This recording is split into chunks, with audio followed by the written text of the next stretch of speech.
नमस्कार दोस्तों, आप सभी लोगों को पराग पाटिल स्टाइल सिनेमा का नमस्कार और सभी दर्शकों को दिल से धन्यवाद। थैंक यू कि आप लोगों ने राजा राम के टीजर को ट्रेंडिंग में ला दिया है। जी हाँ, चौथे नंबर पे यूट्यूब पर ट्रेंडिंग पे चल रहा है राजा राम का टीजर।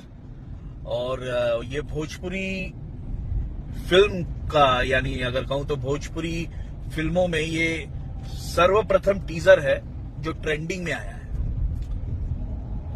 बहुत सारे गाने और बहुत सारे केसारी जी के एल्बम्स के गाने, फिल्मों के गाने आते रहते हैं और वो हमेशा अक्सर केसारी जी उन गानों के माध्यम से ट्रेंडिंग में रहते हैं। लेकिन इसके पहले एक और ट्रेलर आया था फरिश्ते का, जो ट्रेलर था और जो ट्रेंडिंग में था।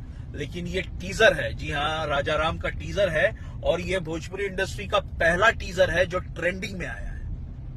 जी हाँ, चौथे नंबर ट्रेंडिंग पर चल रहा है राजा Ram.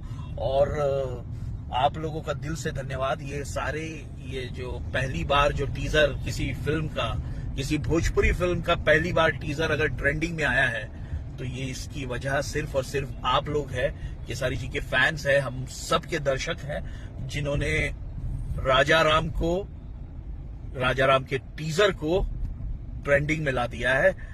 Really really really thankful to you. जय श्री राम। Thank you.